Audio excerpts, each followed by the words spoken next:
Hi friends, today I am going to discuss about the tips for OET speaking. പല കുട്ടികളും എന്നോട് ചോദിക്കുന്ന ഒരു ചോദ്യമാണ്, എന്തുകൊണ്ടാണ് OET സ്പീക്കിങ്ങിൽ എനിക്ക് B സ്കോർ കിട്ടാത്തത്? ഞാൻ നന്നായി സ്പീക്കിംഗ് ടാസ്ക് എല്ലാം കംപ്ലീറ്റ് ചെയ്തു, സ്പീക്കിങ്ങിൽ എല്ലാത്തിനും തന്നെ ആൻസർ ചെയ്തു, എന്നിട്ടും എനിക്ക് സ്പീക്കിങ്ങിൽ OET B സ്കോർ കിട്ടുന്നില്ല. അതുകൊണ്ട് ഇന്നത്തെ വീഡിയോയിൽ എങ്ങനെ B സ്കോർ നേടാം എന്നതിനെക്കുറിച്ചാണ്. അതിനുവേണ്ടി നിങ്ങൾ എന്തെല്ലാം കാര്യങ്ങൾ ശ്രദ്ധിക്കണം എന്നതിനെക്കുറിച്ച് ഞാൻ വിശദീകരിക്കാം. OET സ്പീക്കിങ്ങിൽ എന്തെല്ലാം കാര്യങ്ങളാണ് നിങ്ങൾ ശ്രദ്ധിക്കേണ്ടത്? ഫസ്റ്റ്, അതിന് എത്ര ക്രൈറ്റീരിയ ഉണ്ടെന്നും അത് എങ്ങനെയാണ് അസസ് ചെയ്യുന്നത് എന്നും നിങ്ങൾ മനസ്സിലാക്കണം. ഇതിനെക്കുറിച്ച് അല്പം ഞാൻ വിശദീകരിച്ചു പറയാം. സ്പീക്കിങ്ങിൽ മെയിനായിട്ട് 2 ക്രൈറ്റീരിയയാണ് ഉള്ളത്. ഒന്ന് linguistic criteria, second clinical communication criteria. ഇതിൽ ഫസ്റ്റ് ലിംഗ്വിസ്റ്റിക് ക്രൈറ്റീരിയ. ഈ ലിംഗ്വിസ്റ്റിക് ക്രൈറ്റീരിയ എന്നാൽ അതിൽ 4 സബ് ക്രൈറ്റീരിയകളുണ്ട്. അതിൽ ഒന്ന് ഇന്റലിജിബിലിറ്റി. എന്താണ് ഇന്റലിജിബിലിറ്റി? ഇതിൽ പ്രൊനൗൺസിയേഷൻ, റിതം, ആക്സന്റ് എന്നിവയാണ് ചെക്ക് ചെയ്യുന്നത്. ഇതിൽ പ്രൊനൗൺസിയേഷൻ ആണ് ഏറ്റവും ഇമ്പോർട്ടന്റ് ആയിട്ടുള്ള ഒരു ഫാക്ടർ. എന്ന് വെച്ച് നമ്മൾ സാധാരണ ബ്രിട്ടീഷ് ഇംഗ്ലീഷ് പോലെ അമേരിക്കൻ പീപ്പിൾ സംസാരിക്കുന്നത് പോലെയൊന്നും നമ്മൾ സംസാരിക്കണമെന്ന് അവർ ആവശ്യപ്പെടുന്നില്ല. നമ്മളുടെ കമ്മ്യൂണിക്കേഷൻ ക്ലിയർ ആയും അവർക്ക് മനസ്സിലാകുന്ന രീതിയിലും സംസാരിച്ചാൽ മതി. ഒരു ബേസിക് പ്രൊനൗൺസിയേഷൻ പ്രാക്ടീസ് ചെയ്താൽ നമുക്കിത് അച്ചീവ് ചെയ്യാവുന്നതേ ഉള്ളൂ. രണ്ടാമതായി ഫ്ലുവൻസി, അതായത് എബിലിറ്റി ടു സ്പീക്ക് ഈസിലി. നിങ്ങൾ സ്പീക്ക് ചെയ്യുമ്പോൾ don't speak too slow or don't speak too fast. നിങ്ങൾ വളരെ സ്ലോ ആയും അല്ലെങ്കിൽ വളരെ ഫാസ്റ്റായും സ്പീക്ക് ചെയ്താൽ അവർക്കത് മനസ്സിലാക്കാൻ ബുദ്ധിമുട്ടാകും. അതുകൊണ്ട് ഒരു മിനിമം സ്പീഡിൽ നിങ്ങൾ സ്പീക്കിംഗ് പ്രാക്ടീസ് ചെയ്യുക.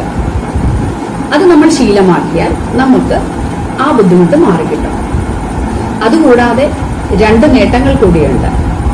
നമ്മൾ വളരെ നോർമൽ സ്പീഡിൽ, അതായത് മിനിമം സ്പീഡിൽ സംസാരിച്ചാൽ നമ്മൾക്ക് കമ്മ്യൂണിക്കേഷൻ ക്ലിയർ ആകും. കൂടാതെ നമ്മൾക്ക് കുറച്ച് കണ്ടന്റ് സംസാരിച്ചാൽ മതി. അപ്പോൾ തന്നെ നമ്മൾക്ക് നല്ല ഇംപ്രഷൻ, ഗുഡ് ഇംപ്രഷൻ കിട്ടും. അപ്പോൾ തന്നെ നോട്ട് ചെയ്തോളൂ, നമ്മൾക്ക് B സ്കോറിന്റെ ഫസ്റ്റ് ആൻഡ് സെക്കൻഡ് ക്രൈറ്റീരിയയിൽ നമ്മൾക്ക് നല്ല സ്കോർ ലഭിച്ചു കഴിഞ്ഞു. മൂന്നാമതായി അപ്രോപ്രിയറ്റ്നെസ് ഓഫ് ലാംഗ്വേജ്. ഇതൊരു തേർഡ് പേഴ്സണോട് കാണിക്കുന്ന ഒരു മര്യാദ, അതായത് ability to explain things in clear language. അതെല്ലാവരും ചെയ്യുന്ന കാര്യമാണ്. അതിനുവേണ്ടി ഞാൻ കൂടുതൽ വിശദീകരിച്ച സമയം കളയുന്നില്ല. നാലാമത്തെ criteria resource of grammar and expression. ഇത് വളരെ ഇമ്പോർട്ടന്റ് ആയ ഒരു ഫാക്ടറാണെങ്കിലും നിങ്ങൾക്ക് ക്ലിയറായി കമ്മ്യൂണിക്കേറ്റ് ചെയ്യാൻ പറ്റുന്നുണ്ടെങ്കിൽ, നിങ്ങളുടെ സ്പീക്കിംഗ് ഫ്ലുവന്റ് ആണെങ്കിൽ നിങ്ങൾ വിജയിച്ചു. പിന്നെ അധികം ഗ്രാമർ അറിയില്ല എന്ന് പറഞ്ഞ് വിഷമിക്കേണ്ട കാര്യമൊന്നുമില്ല. നമുക്ക് അത്യാവശ്യം ബേസിക് ഗ്രാമർ പഠിച്ച് പ്രാക്ടീസ് ചെയ്താൽ ഇത് നമ്മൾക്ക് നേടാവുന്നതേ ഉള്ളൂ. ഇതാണ് ലിംഗ്വിസ്റ്റിക് ക്രൈറ്റീരിയയിൽ അസസ് ചെയ്യുന്ന 4 ക്രൈറ്റീരിയാസ്.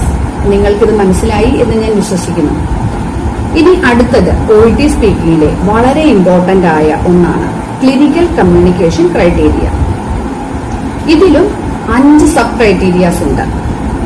അതിലെ ഏറ്റവും പ്രധാനപ്പെട്ട ഒന്നാണ് interpersonal relationship with the patient.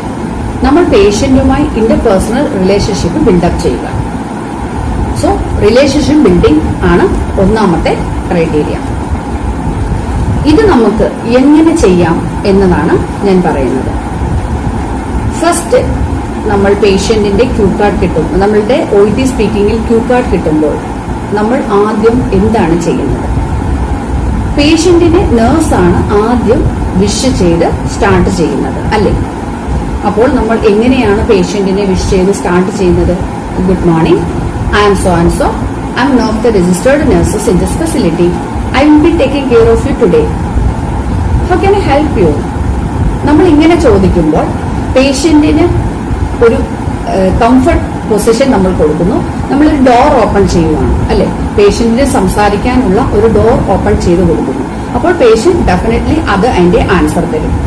ഒക്കെ ഹെൽപ്പ് ചെയ്യുന്ന വെച്ചാൽ പേഷ്യന്റ് എന്താണ് പ്രോബ്ലം അത് നമ്മളോട് സംസാരിക്കുക, അവരുടെ പ്രശ്നങ്ങൾ പതുക്കെ പതുക്കെ പറഞ്ഞു തുടങ്ങും. അപ്പോൾ നമുക്ക് we can get good rapport with the patient. അതാണ് റിലേഷൻഷിപ്പ് ബിൽഡിങ്ങിനെ കൊണ്ട് ഉദ്ദേശിക്കുന്നത്.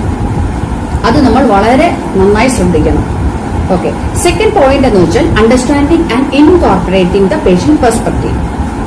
നമുക്ക് കിട്ടുന്ന ക്യൂ കാർഡിൽ സെറ്റിംഗ്സിൽ പല സിറ്റുവേഷൻ നമുക്ക് കാണാൻ സാധിക്കും. ഏതൊക്കെ സിറ്റുവേഷൻ ആണെന്ന് വെച്ചാൽ, എക്സാമ്പിൾ റിലക്റ്റന്റ് പേഷ്യന്റ് ആവാം, ഒരുപക്ഷെ ഡിപ്രസ് പേഷ്യന്റ് ആവാം, അതുമല്ലെങ്കിൽ ഒരു ആർഗ്യുമെന്റ് ടാസ്ക് ആവാം അല്ലേ. ഇതിൽ വളരെ ഇമ്പോർട്ടന്റ് ആയിട്ടുള്ളത് how much you can understand the perspective, patient perspective. അവരുടെ ലെവലിൽ നിന്ന് അവരെ മനസ്സിലാക്കാൻ പറ്റുമോ, അതാണ് ചെക്ക് ചെയ്യുന്നത്. Next third one, providing structure. ഇത് എല്ലാ കോൺവെർസേഷനിൽ തന്നെ നമുക്ക് ഒരു സ്ട്രക്ചർ ഉണ്ട്.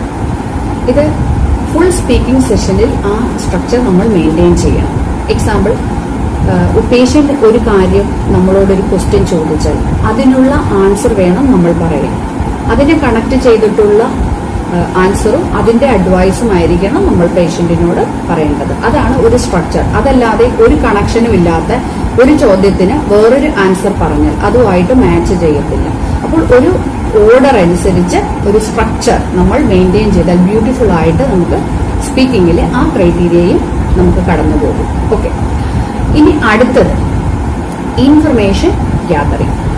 ഇത് വളരെ സിമ്പിൾ ആയിട്ട് നിങ്ങൾക്ക് ഞാൻ മനസ്സിലാക്കി തരാം. ഒരുപക്ഷെ നിങ്ങൾക്ക് അറിയാവുന്ന കാര്യമായിരിക്കാം, എന്നാലും നമുക്ക് ഒരു എക്സാമ്പിളിൽ കൂടെ ഇത് വളരെ വിശദമായി മനസ്സിലാക്കാം. സാധാരണ ഒരു പേഷ്യന്റ് ഡോക്ടറിനെ കാണാൻ വരുമ്പോൾ, ഇവിടെ ഒരു ചെസ്റ്റ് പെയിൻ ആയിട്ട് ഒരു ഡോക്ടറിനെ കാണാൻ വരുന്ന ഒരു പേഷ്യന്റ് ആണെങ്കിൽ ഡോക്ടർ പെട്ടെന്ന് തന്നെ ചെസ്റ്റ് പെയിന് മരുന്ന് എഴുതി വേഗം കൊടുത്തു വിടുവാണോ ചെയ്യുന്നത്? അല്ല, ഒരിക്കലുമല്ല അല്ലേ.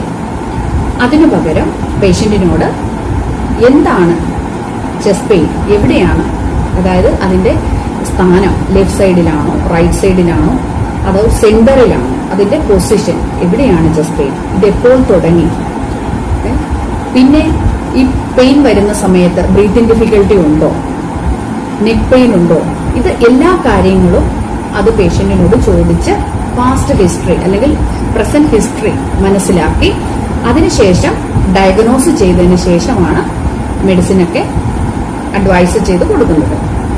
ഇങ്ങനെ തന്നെയാണ് OIT സ്പീക്കിങ്ങിൽ നാമും ചെയ്യേണ്ടത്. നമ്മൾക്ക് ആവശ്യമുള്ള കാര്യങ്ങൾ നമ്മളുടെ പേഷ്യന്റിൽ നിന്ന് കളക്ട് ചെയ്യുക, അതായത് റിലവന്റ് ഇൻഫർമേഷൻ കളക്ട് ചെയ്തെടുക്കണം.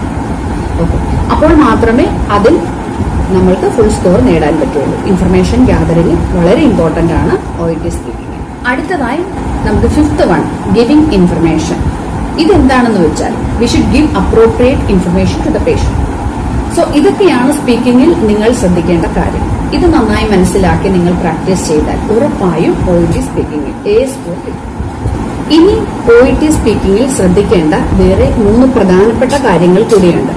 ഇത്രയും സമയം നമ്മൾ ഡിസ്കസ് ചെയ്തത് അതിന്റെ ക്രൈറ്റീരിയ, ഏതൊക്കെ ക്രൈറ്റീരിയ ആണ് അസസ് ചെയ്യുന്നതെന്നാണ്. ഓക്കെ, അപ്പോൾ അത് നിങ്ങൾക്കെല്ലാം മനസ്സിലായില്ലേ? ലിംഗ്വിസ്റ്റിക് സ്കില്ലും ക്ലിനിക്കൽ കമ്മ്യൂണിക്കേഷൻ ക്രൈറ്റീരിയ. ഇപ്പൊ ഇതിൽ രണ്ടിലും ശ്രദ്ധിക്കേണ്ട കാര്യങ്ങളെല്ലാം ഞാൻ പറഞ്ഞു കഴിഞ്ഞു.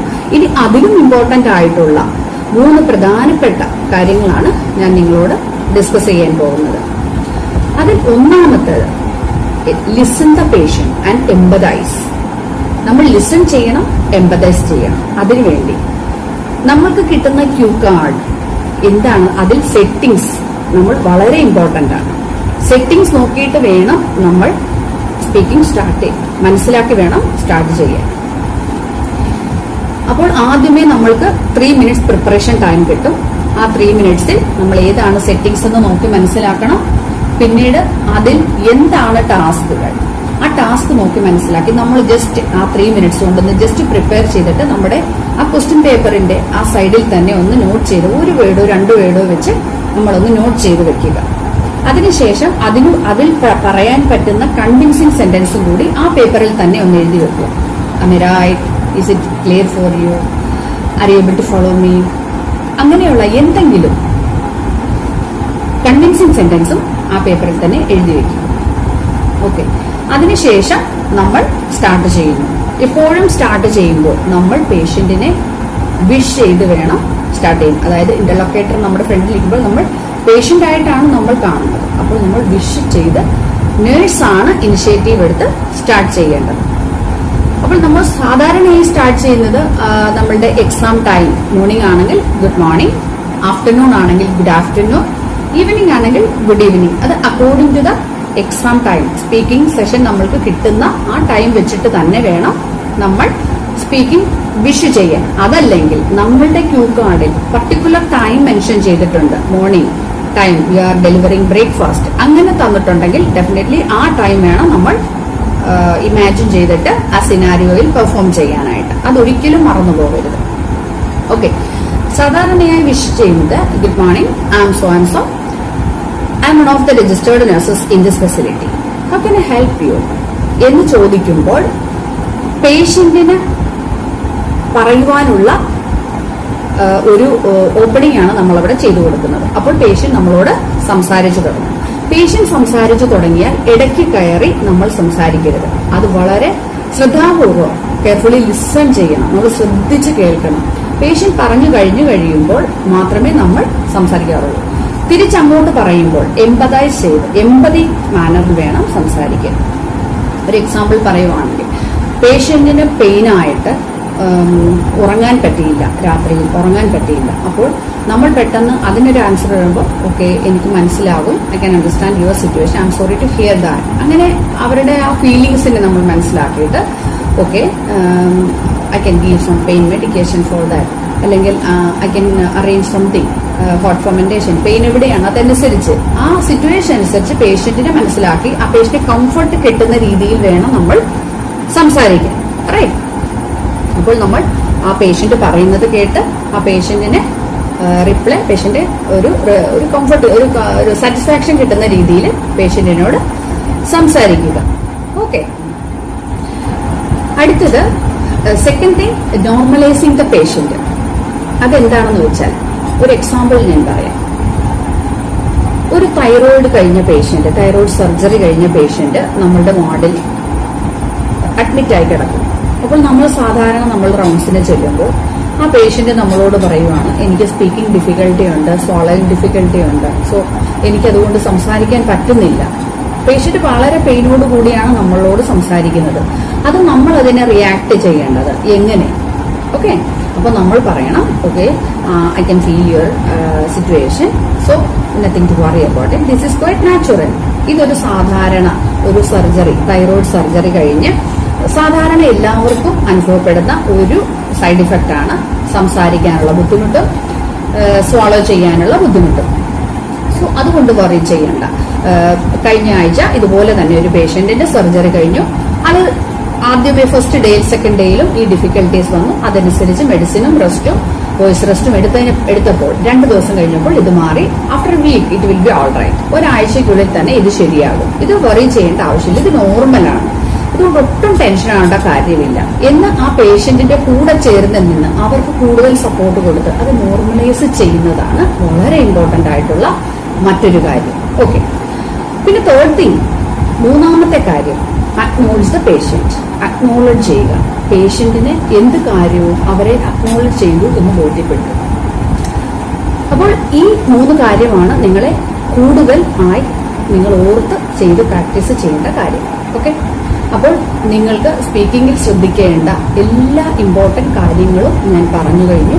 അതുകൊണ്ട് നിങ്ങളിത് പ്രാക്ടീസ് ചെയ്ത് നല്ല രീതിയിൽ പ്രാക്ടീസ് ചെയ്ത് സ്പീക്കിങ്ങിൽ A സ്കോർ നേടും എന്ന് ഞാൻ വിശ്വസിക്കുന്നു. നിങ്ങൾ ദയവായി പ്രാക്ടീസ് ചെയ്യുക. അപ്പോൾ നിങ്ങൾക്ക് A സ്കോർ തന്നെ കിട്ടുകയും തന്നെ ചെയ്യും.